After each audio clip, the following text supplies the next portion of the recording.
Welcome to the Feel Alive at Work online retreat.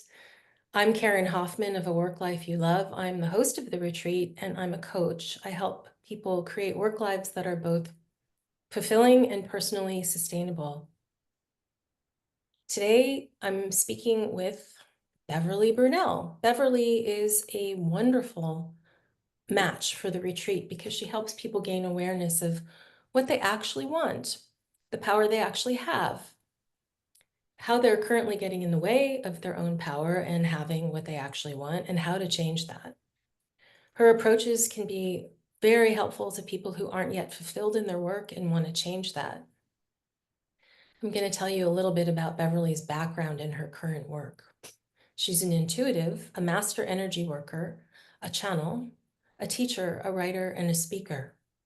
She helps her clients make shifts in consciousness that give them greater clarity, freedom, and higher wisdom in their sense of themselves and their relationships, as well as their sense of themselves in the world and in their connection to the divine.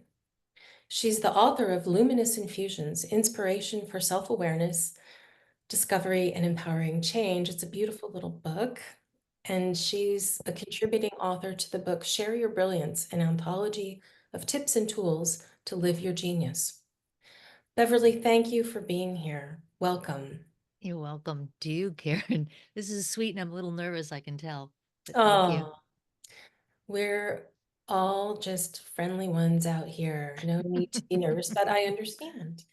Um, so our topic that we're going to get into here is how, if a person is unsatisfied in their work, how part of what could be going on is that they're telling themselves a limiting story and they're living their lives inside of that limiting story, and how they can change that story, how they can change their work life or really any aspect of their life.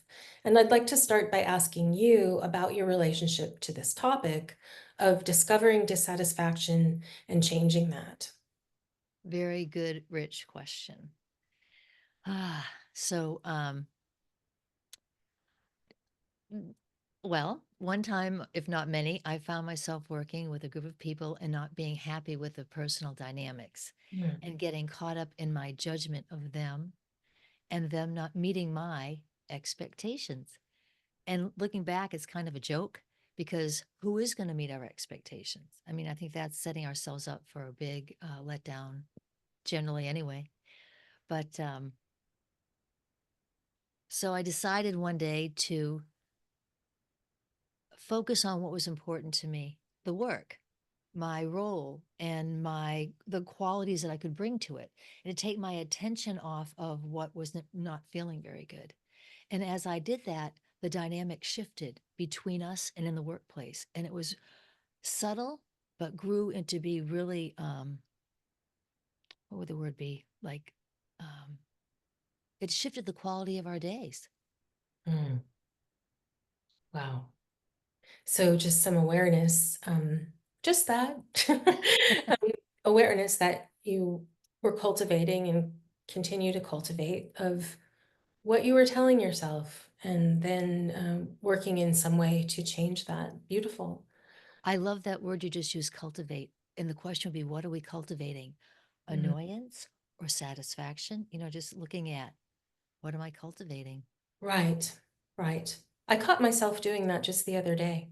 Um, I won't go into it, but not the cultivating awareness, but cultivating something not so good in relation to someone.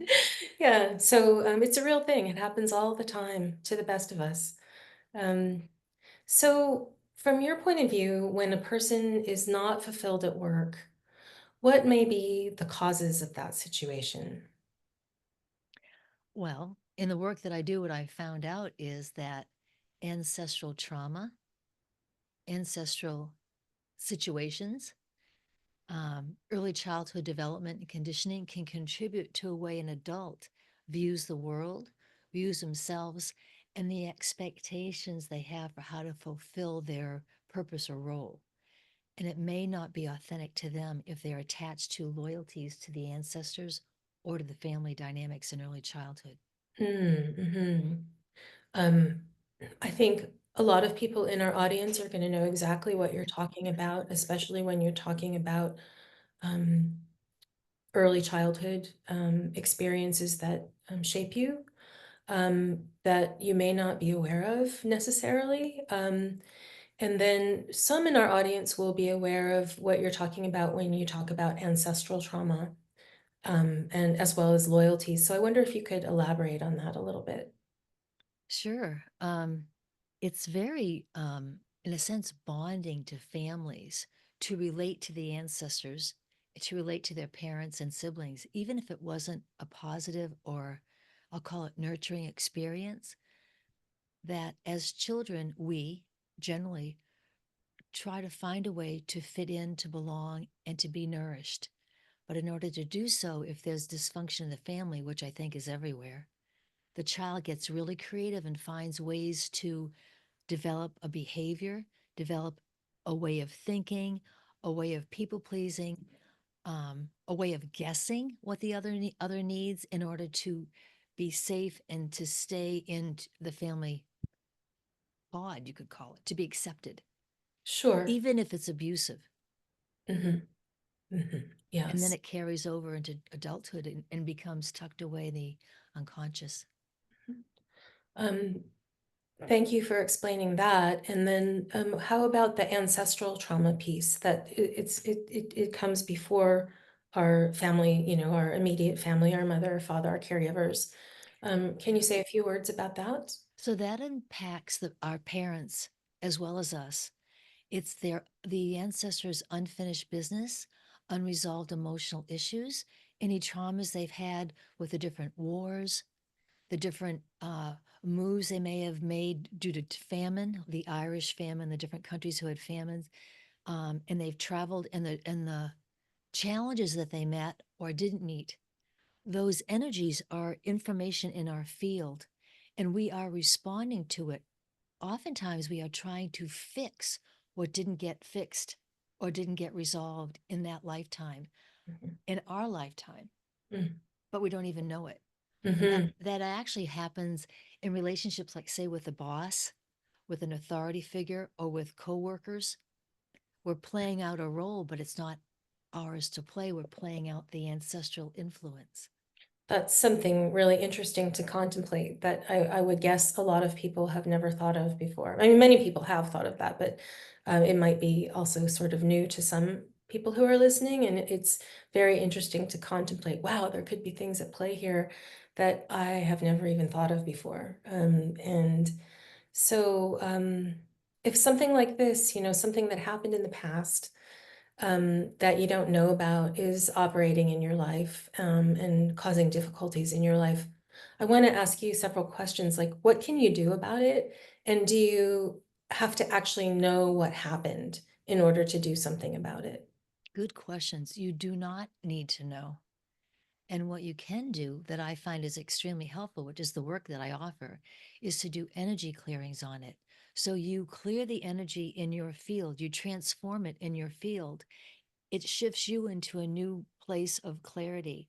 And it heals the ancestry, it heals the early childhood, it heals the inner child. I call it the younger ages and stages who are, in a sense, stuck in those dynamics of childhood.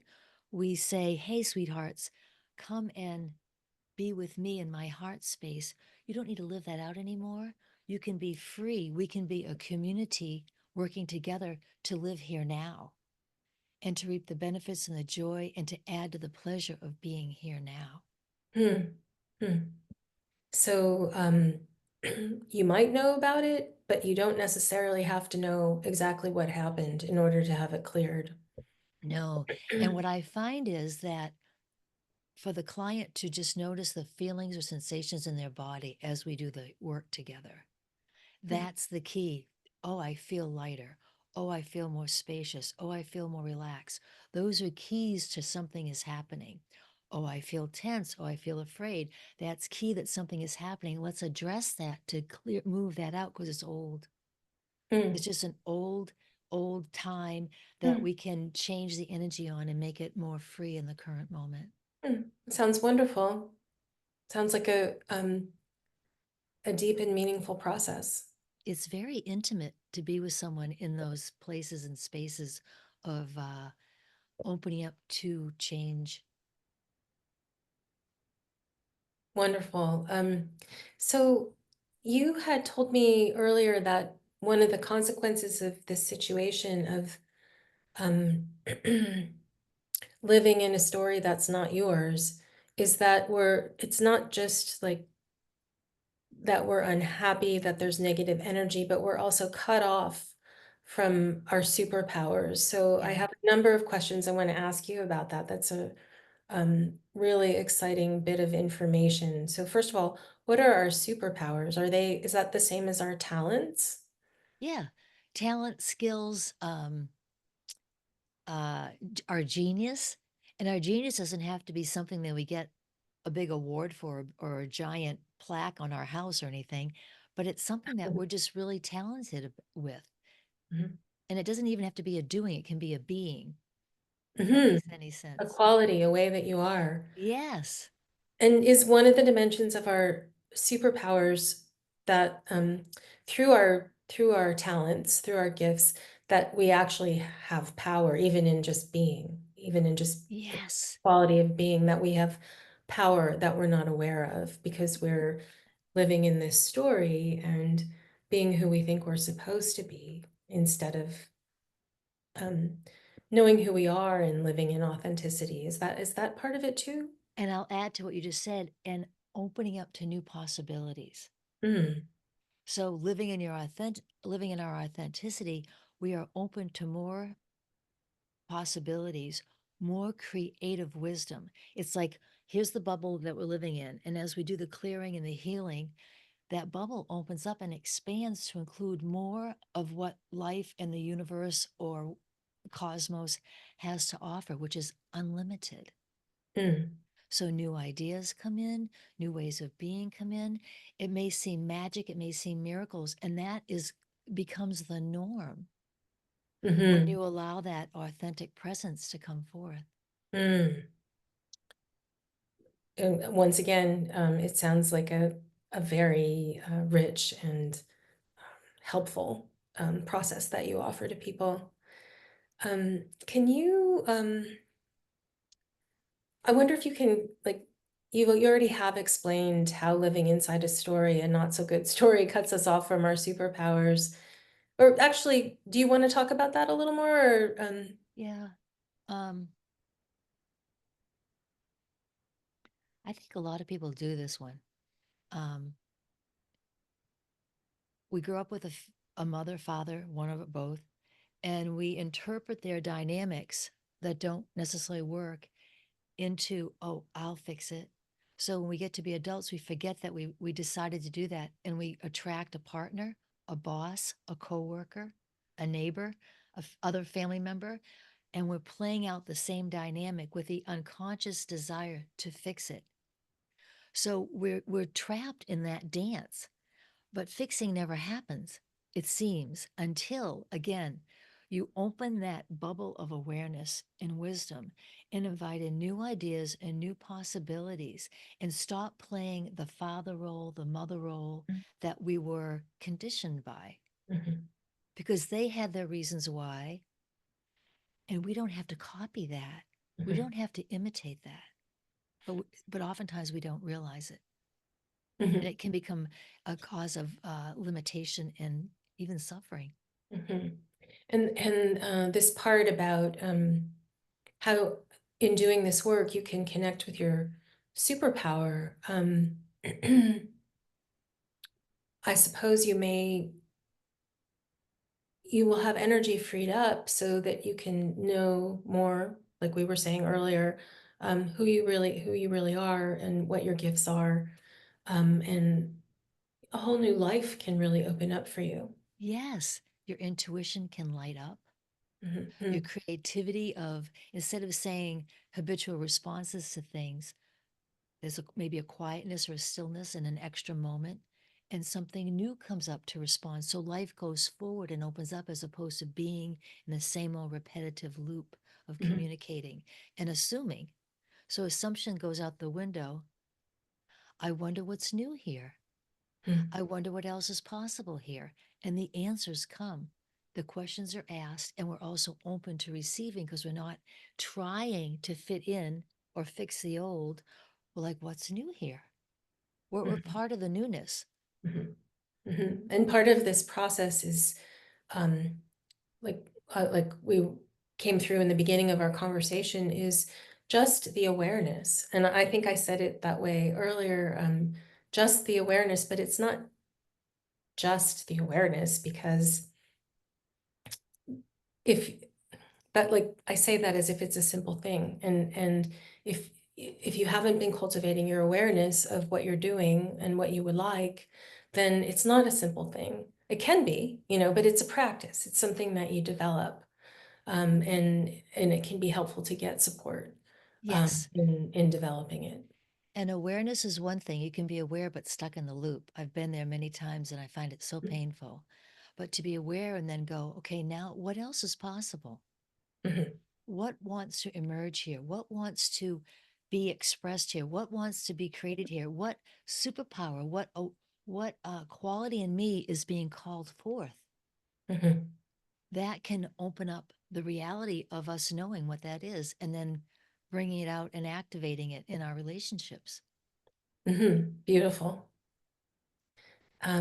So I wonder if you could right here, right now, give us some guidance on how we can tune into our superpowers, how we can do some of what you've been talking to us about. Would you be open to me leading a little, I'll call it guided meditation to do that? I would.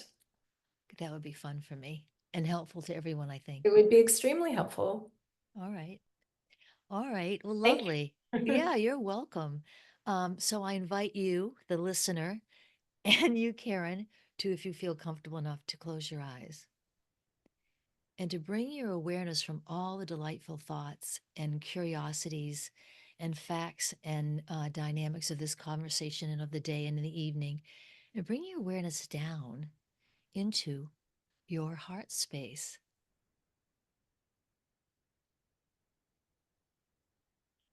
Yeah. And as you do that, just notice your breathing.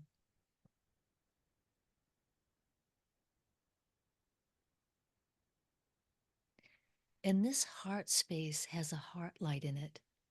And I invite the breath that breathes you to, I'll call it fuel, bring nourishment to that heart light so that it grows in its glow right now within you.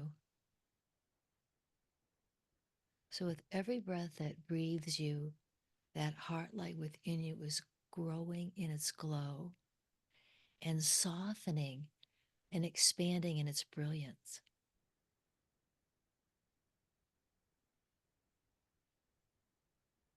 It feels really beautiful.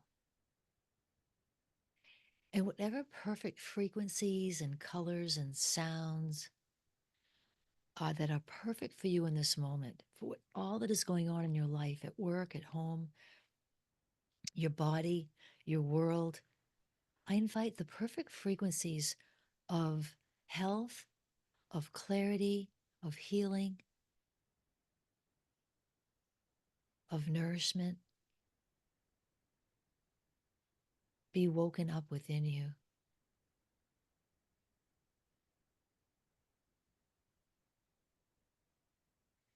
And all the ways that you have tried, that you have longed to, I'll call it fix your past, your parenthood modeling, your childhood development, your childhood experiences, even maybe stories you've heard about your ancestors.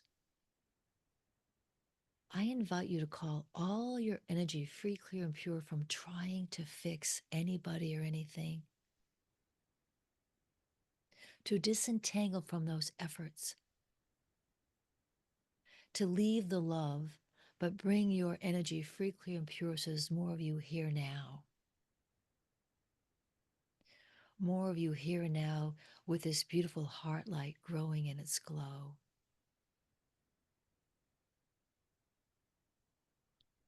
And I invite and I see it.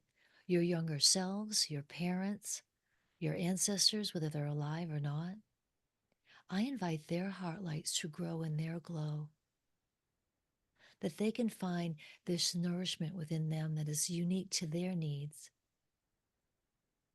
to their quote unquote unfinished business, their unresolved issues, their longings, their lovings.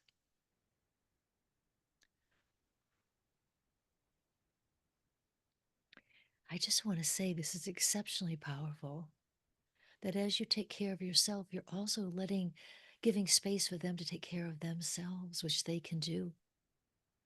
Even the younger ones, even you in the womb, we invite that beautiful being in the womb to grow his heart light beautifully, gently, allowing it to shine, to nourish all the cells in the body, all the space within, the future, the past, the infinite presence of your essence.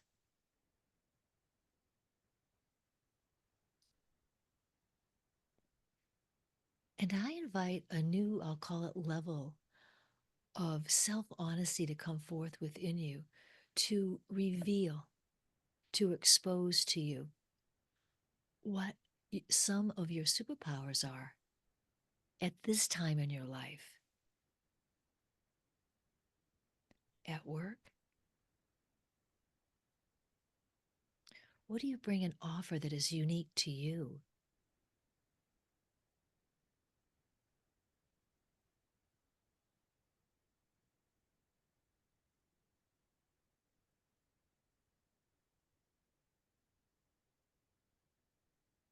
In your relationship with your coworkers and your boss, what superpower is it that you have? What are they that you bring to these dynamics that will move them forward, open them up to new possibilities of creativity and success?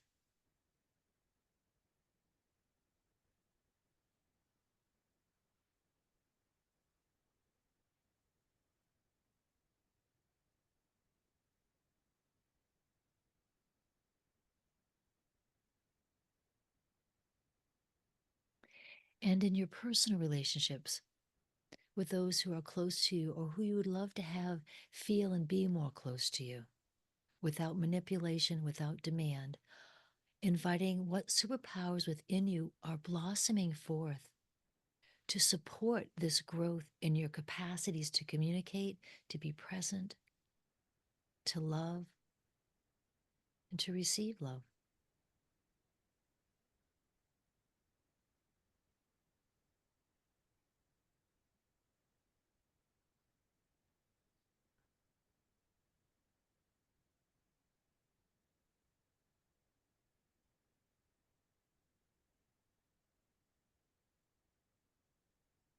Notice how and what you feel in your body.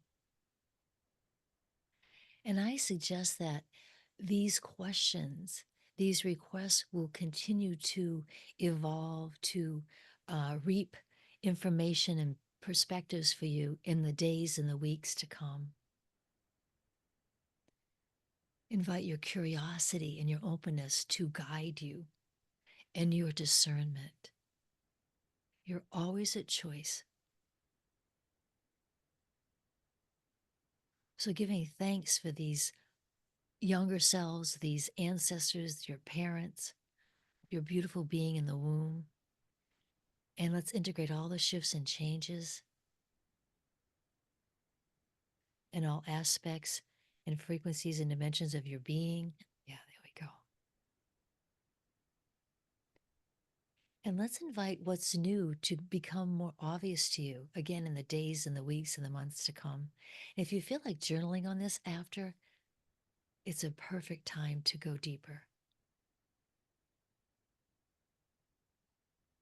And you can do this type of meditation anytime that you are in a private place and are safe and have the desire to go within and explore.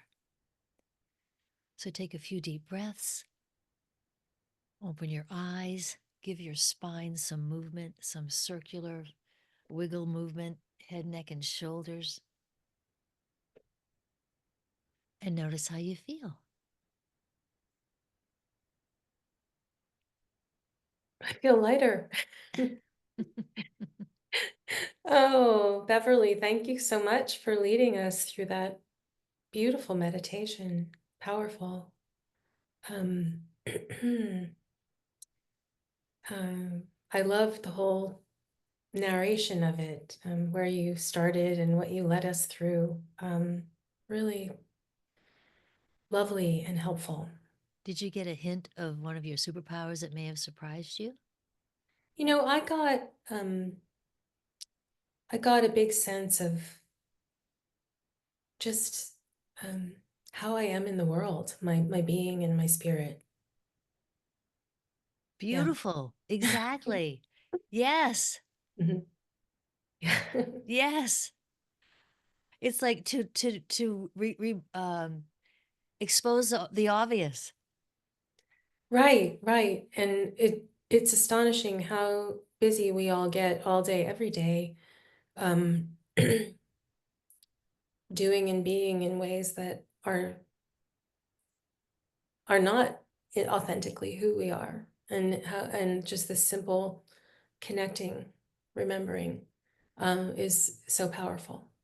Yes. Mm. And taking a deep breath, take a moment to go into the heart space, be there for a few moments, invite the light to shine, and then commit back into your day as it were in your world. It's like a reset, a recalibration to open up to what truly is your presence, is your creativity, is your way. Mhm. Nothing has to be like, the special suit with the high heel boots and the cape or anything. Unless that's authentic Unless who you, you yeah, are. unless that's who you are. Sorry, I didn't mean to leave someone out. That wasn't very nice. Um, yeah, and that's what I came up with here. I mean, I'm sitting on camera doing it, and I'll be interested to listen to it later and see what comes up. Yeah. Yeah.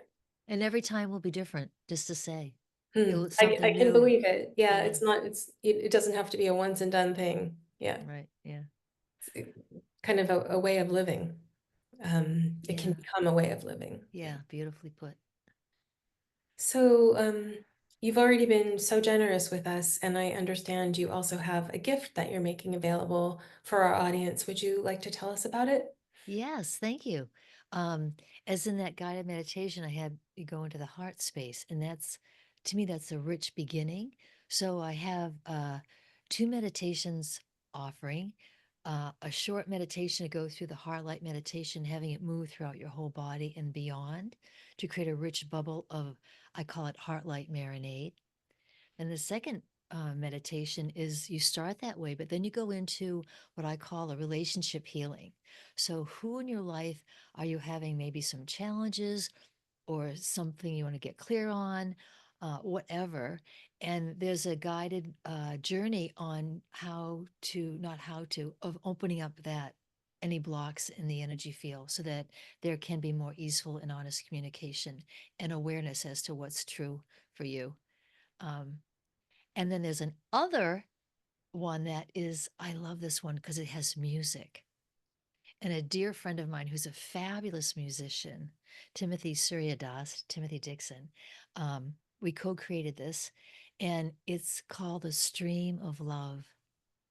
Mm. And it's the sound of the water and the stream on the rocks. And it's like you're just relaxing on this hot day in a cool stream, and you're just being bathed in the energy of nature and love. And it is so delicious. Mm. So, your free gift is all three of these meditations? Yes.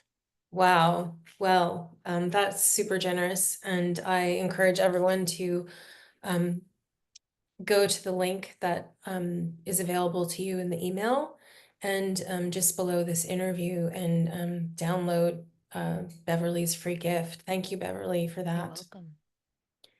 Um, so we're getting toward the end of our conversation, and to close, I wonder if you would share with listeners, what is the one quality or value, if you can pick one, that you feel is the most important to embrace in order to recognize your limiting beliefs or limiting stories and change them? I think, oh, there's so many, right? Self honesty. with a caveat of compassion. So being able to really notice what we feel, what's true for us, and now what? In an ideal world, and to have compassion for the ways we've navigated life and to be, oh, I'm talking too much, aren't I? Being willing to find new ways. Yeah. Mm, not at all. Yeah, that's great. Yeah, one thing. Yeah.